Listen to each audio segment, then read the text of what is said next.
everybody, welcome to my channel. I'm Melissa Gilbert and this is Once Upon a Creation. I'm so happy you could join me today.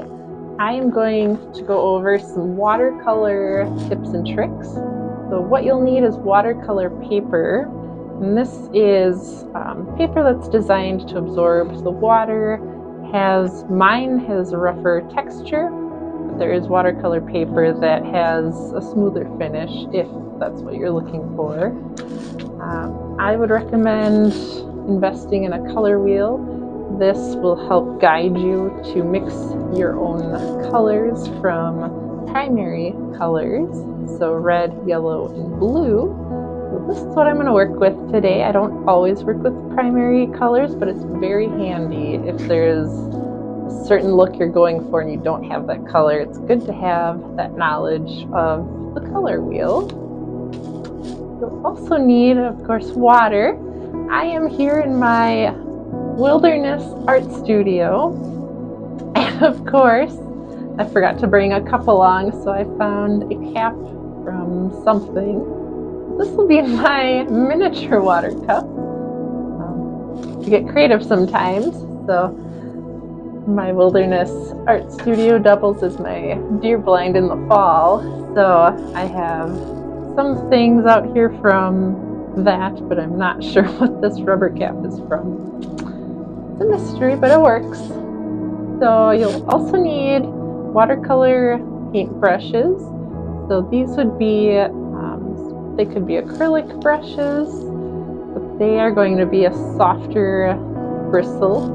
Usually it's synthetic, but yeah, if they're a softer bristle and they hold moisture, you could use any kind of brush like that.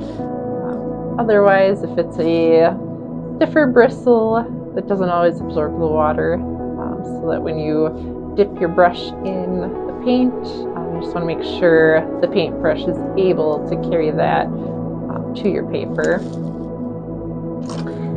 And I don't always use this spray bottle. I use this more with acrylic paint. And I will have a video on acrylic painting coming soon. But this is nice just to wet your paper if you want to work more loosely. So I'll show you that today too. So with that said, let's get started. So I have mentioned painting on wet versus dry paper. Let's wet half of this. Okay, and sometimes I like to give my watercolors a spritz. You don't have to. This is something that I like to do sometimes. So my miniature water cup, that's too funny. Okay. So let's work with blue. It's a relaxing color here. One thing you want to look for is not over diluting. You want it runny, like an ink consistency. But if you dilute it too much, you'll lose some of the pigmentation. If you want a lighter color, lighter blue, or something more translucent, just water it down a little more. But if you want to keep that nice, rich color, just water it down until it's the consistency of ink. And if you have too much water, you can always dab your brush, which I like to do on occasion. So that'll help keep your watercolor from running too much. Okay, so here's an example of being able to control your line better with dry paper, and this is working wet onto wet, so you'll have more bleeding, so it'll run out and it won't create that nice crisp line as if you were working on the dry paper, so wet onto dry paper versus wet onto wet. This is nice for when you're trying to get something with more energy or painting with water. This is nice because it gives you that natural water flow.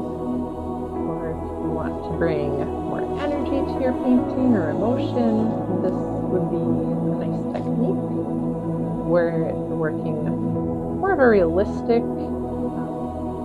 type picture. This is something to keep in mind.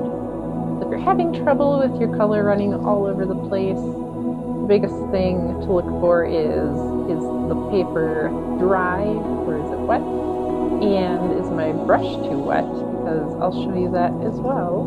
So if I have my freshly dipped brush, just dip it into the wet paint. So I'll still have that nice crisp line, but I'm going to have, I guess it gives more of a gradient. Does that make sense? It'll be darker over here and it'll lighten up.